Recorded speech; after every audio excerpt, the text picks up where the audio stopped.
In a forum the other day, someone asked me this question. How long does it take to master SEO for my website? Well, yeah, that's about an impossible question to answer, guys. Hey, welcome to Traffic Keys Media. I am your host, Atiba, and I'm here to answer all of your questions about how to get more eyeballs to your websites, how to drive traffic to your websites, and we're going to talk about how to do that organically. So yes, this question absolutely fits. How long does it take to master SEO? Guess what? It's not possible to master SEO.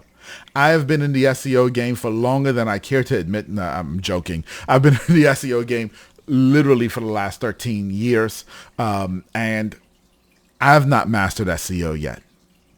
Okay, I am constantly learning. And the biggest reason, guys, is because it's constantly changing. SEO isn't a fixed thing. Okay, it's not finite. Every single day, SEO changes. Every single day, Google and other search engines change their algorithm. And then every time they change, SEO fundamentally changes. Now, that being said, you can define a subset of things, a subset of SEO and that you want to master and or get really, really proficient at. Okay. And looking at that, you have to understand that there are three types of SEO. Number one, on-page SEO. Number two, off-page SEO. And number three, technical SEO. Now, let's start it again. Technical SEO is or are, I don't know. Somebody help me with what the English is, the right thing to say there. Technical SEO is all of the technical stuff that actually happens on your website, right? Everything from site speed to cookies to load times, all that technical stuff to the programming, all of that is your technical SEO, okay?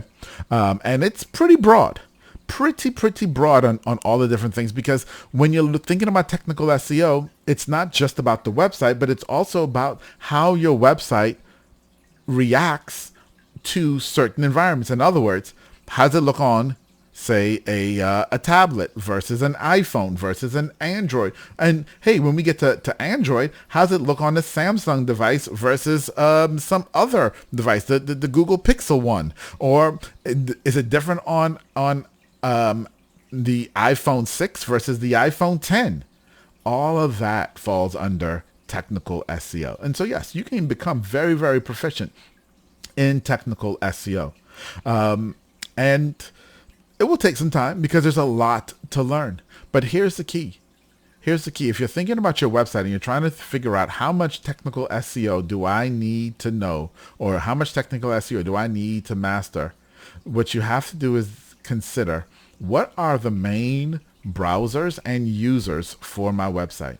Am I looking at people who are primarily going to be on a phone? Am I looking at people who are primarily going to be on a desktop or a tablet?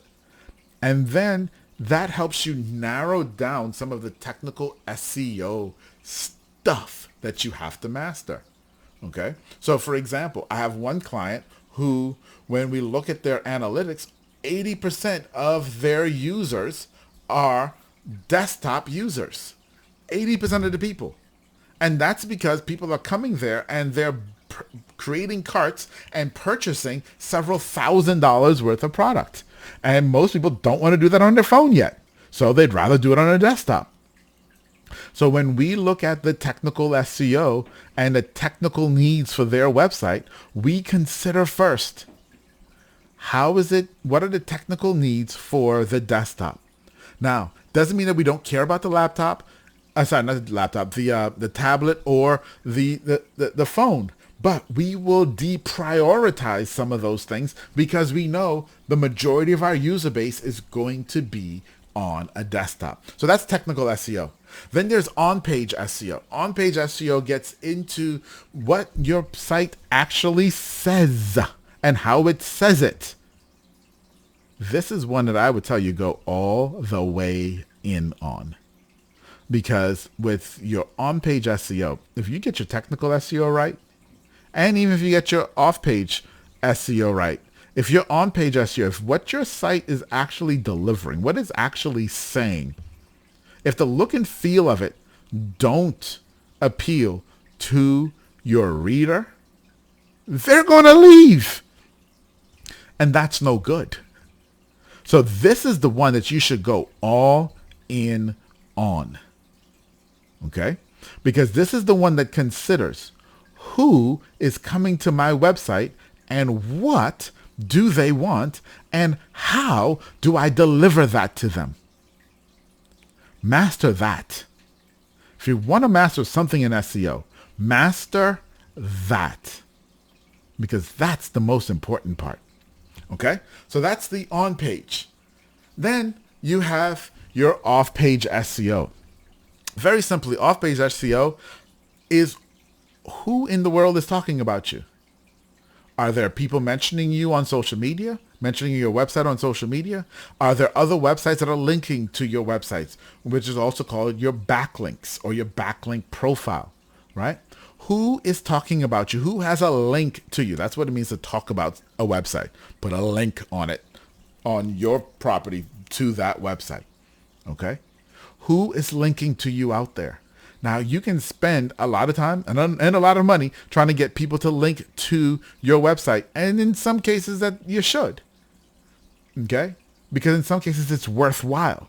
However, oftentimes, if you haven't mastered your on-page SEO of who you're talking to, what you're talking to them about, and how you're delivering that content, if that's not good, no one's going to talk about your website. No one's going to link to your website. And so you can't, in my opinion, master off-page SEO until you master on-page SEO. So how long does it take? Yeah, that's a loaded question. The more important thing is the priority that you place. The priority that you place on your SEO. So I would tell you, start where? Knowing who's coming to your website, what is it they want to know, how are you going to deliver it to them, then what platforms are they using to consume your information, and do the technical SEO to optimize for that, and then worry about your off-page SEO. That's my recommendation for you guys. If you've got any questions, drop it down below in the comments. We'd love to hear from you. And as always, you can email me at hello@traffickeys.com. That's hello@traffickeys.com. All right, everybody. Bye-bye.